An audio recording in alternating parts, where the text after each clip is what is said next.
Savez-vous quel conseil revient le plus souvent dans la Bible? Quel conseil, quelle parole de Dieu revient le plus souvent dans la Bible? Savez-vous? Oui? Aimez-vous les uns les autres? Non?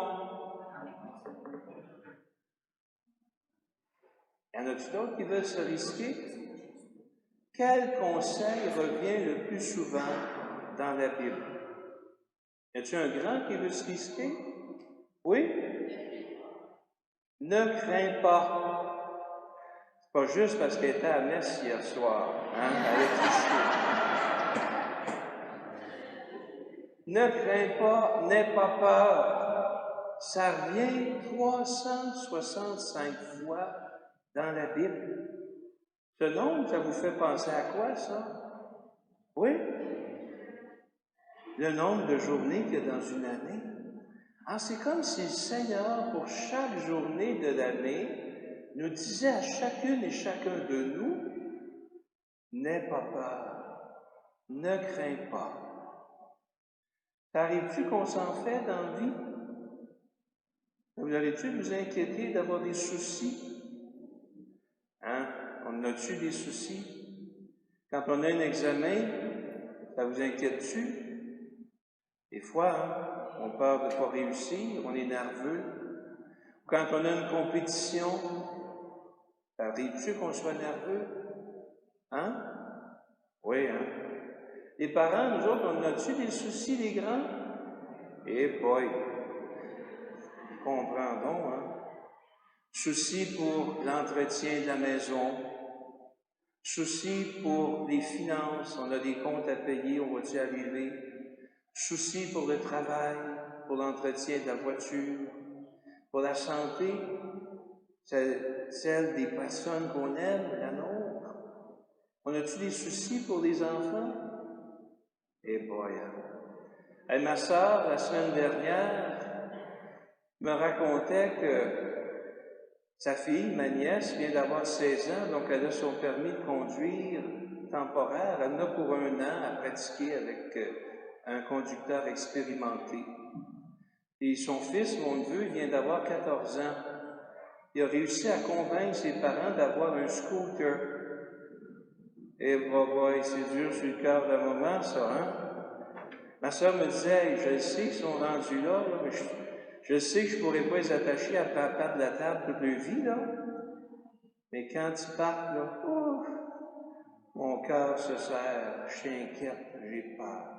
Et ça m'a rappelé que quand mes sœurs et moi, on a eu le même âge, on est arrivés à la même étape, notre mère était inquiète aussi. Hein? Ah, on s'inquiète tout le temps, on s'inquiète pour l'environnement. C'est l'anxiété, on dit que c'est le mal du siècle. On peut se rassurer, si 365 fois dans la Bible on dit « ne crains pas », c'est qu'il y a dû y avoir une couple d'anxieux avant nous. Hein? Il y en a sûrement qui se sont inquiétés avant nous. Hein? Alors, le Seigneur veut qu'on soit dans la paix. Et dans la Bible, cette parole « ne crains pas » est souvent, pas tout le temps, mais souvent accompagnée d'une autre parole. Avez-vous une idée? Là, tu n'as pas le droit de le dire. Avez-vous une idée? Ne crains pas, oui? Je suis là. Hey, bravo. Je suis avec toi. C'est ça que le Seigneur nous dit. Ne crains pas, je suis avec toi. Ça veut-tu dire, hey, c'est merveilleux, je n'ai pas besoin d'étudier pour mon examen. Le Seigneur est là, c'est sûr que ça va être facile, je vais avoir tout bon. C'est ça que ça veut dire? Je ne vous le conseille pas, hein? Vous allez peut-être avoir des surprises. Ça ne veut pas dire que Dieu, avec sa baguette magique, là, il va faire disparaître toutes les difficultés, les problèmes, les embûches. Pas du tout. Et le Seigneur nous dit, je suis là. Donc, t'es pas tout seul, prends pas tout sur tes épaules. Je suis avec toi. Et si tu me fais confiance, là, je ne vais pas régler les choses à ta place. Mais je vais te donner la claire vision de ce que tu dois faire et la force de l'accomplir. Vous savez, l'Eucharistie, c'est quoi? C'est une fête. Et une fête où on est invité à reconnaître la présence du Seigneur dans nos vies. Elle vise à ouvrir nos yeux, pas nos yeux de chair, ceux d'autres sont déjà ouverts, mais les yeux du cœur, nos yeux intérieurs, pour reconnaître cette présence. Elle est discrète, mais bien réelle. Je ne sais pas si vous avez remarqué, mais durant la messe, le prêtre, à 4 reprises, dit « Le Seigneur soit avec vous ». Ce n'est pas parce qu'il radote, là. Il nous invite à prendre conscience de cette présence qui se manifeste de 4 façons différentes. Tantôt, vous avez remarqué, j'ai fait le signe de la croix avec vous, puis ensuite j'ai dit « Le Seigneur soit avec vous ». Donc, il est là ce matin dans notre assemblée, dans cette communauté. Il est là.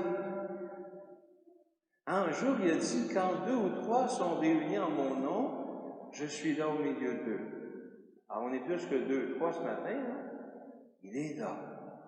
Et c'est comme s'il nous disait, « Hey, mon ami, tu n'es pas tout seul dans la vie. Tu fais partie d'une communauté. Il y a des gens qui t'aiment et qui tiennent à toi. Alors, quand tu vis quelque chose de difficile, regarde pas ça en dedans, parle-en. Des fois, d'en parler, ça soulage. C'est comme si le poids qui nous oppressait le cœur devient un petit peu plus léger. Et des fois, quand on en parle, les autres nous aident à voir ça dans une autre perspective, à relativiser un peu. Moi, je m'en faisais parce que c'était une grosse montagne.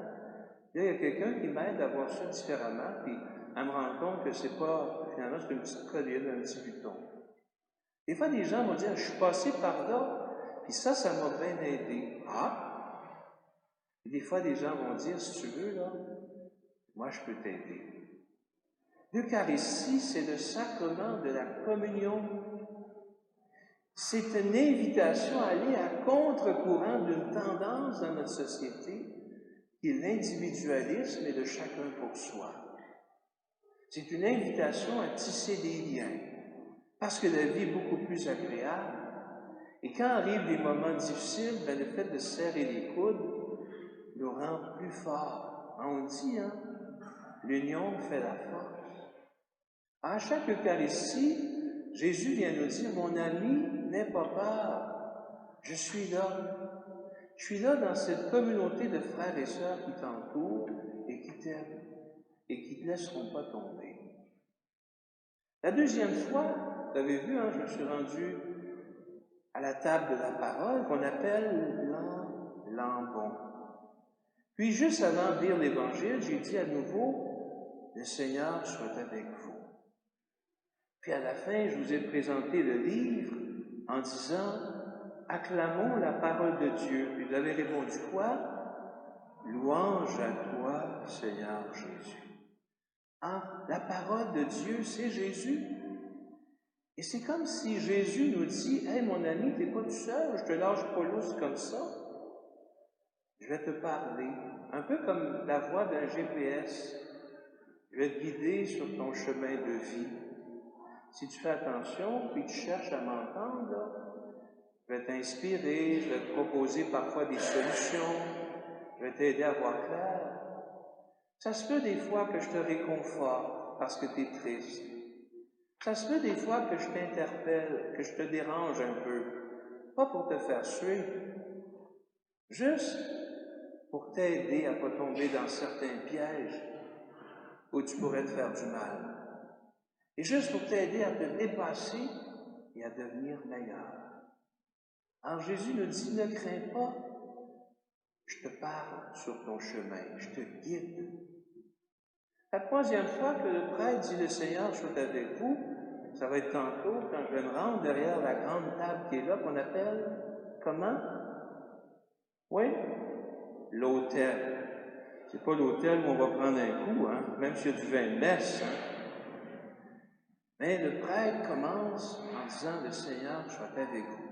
Et c'est une grande prière où le prêtre, en votre nom, demande au Père d'envoyer l'Esprit Saint pour qu'il transforme le pain et le vin afin qu'ils deviennent le corps et le sang de Jésus. Alors Jésus nous dit, « Hey mon ami, crains pas là. Non seulement je te parle puis je t'inspire des solutions, mais je vais donner la force de les mettre en œuvre. Moi, je veux être pour toi comme un pain de vie qui te rend fort dans la vie. Pas fort comme ça ici, là, ça c'est notre bagel de matin, mais fort en dedans.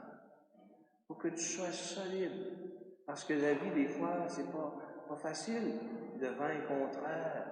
Il y a des tempêtes, mais je vais te donner la force, le courage d'aller jusqu'au bout. Et communier au pain de vie, c'est communier à la vie du Christ ressuscité, à cette vie plus forte que tout. Le Seigneur nous dit, tu vas rencontrer des moments qui vont te jeter par terre. Moi, je vais toujours être là, te tendre la main et te relever. Je ne te laisserai jamais tomber. Et tu vas voir qu'avec moi, une perte, là, ça peut devenir un gain. Un échec peut être un chemin de croissance. Moi, je veux être ce pain qui te nourrit et qui te rend fort. Puis, à la fin, tantôt, juste avant de vous bénir, je vais dire pour une dernière fois, le Seigneur soit avec vous. C'est Jésus qui vient nous dire, « Hey, mon ami, crains pas, là. Cette semaine, je vais être avec toi dans tout ce que tu vis. Je vais t'accompagner. Je ne te lâcherai pas. Plus que ça, j'ai besoin de toi pour être présent et agissant au cœur de ce monde. » J'aimerais vous raconter une petite histoire. Rassurez-vous, j'achève. C'est un homme qui avait une belle statue de Jésus, des bras grands ouverts, pour accueillir le monde avec amour. Alors, il l'avait mis sur un socle dans le jardin à l'arrière de sa maison. Puis il l'aimait beaucoup, de temps en temps, il la regardait par la fenêtre. Alors, une nuit, vient un gros orage et une violente bourrasque fait basculer la statue. Et dans sa chute, les mains se sont cassées en mille miettes. Alors, le matin, le monsieur était peiné, hein? Oui.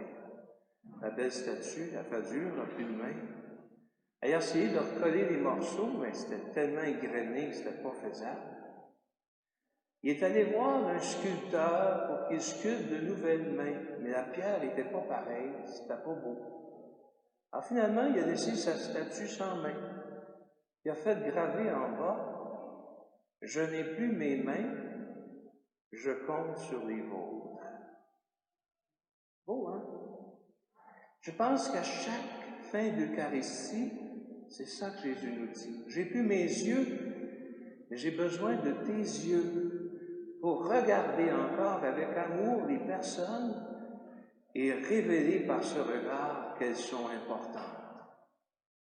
J'ai plus mes oreilles, mais j'ai besoin de tes oreilles pour écouter sans juger et faire preuve de compassion.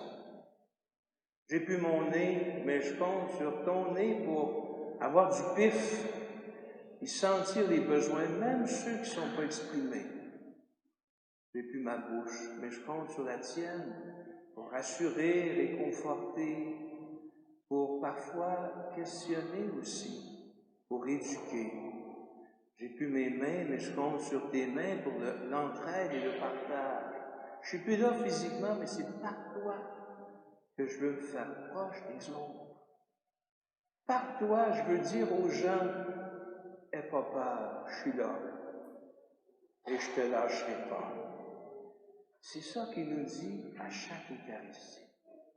Dans l'Évangile, ce matin, il nous disait, aimez-vous les uns les autres, pas n'importe comment, comme je vous ai aimé.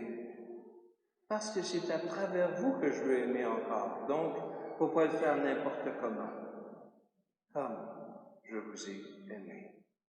Je pense que c'est ça qu'il nous dit ce matin. Il nous redit. J'ai besoin de toi. J'aime beaucoup ce chant.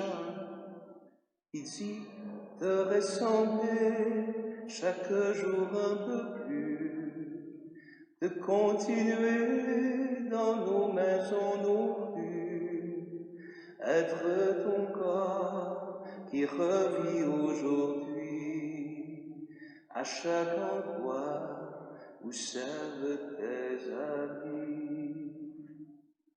On est invité à prolonger la présence du Seigneur, à être son corps dans ce monde. C'est ça le sens de l'Eucharistie. Vous connaissez l'expression quand c'est pris d'un pain, hein? C'est une poignée.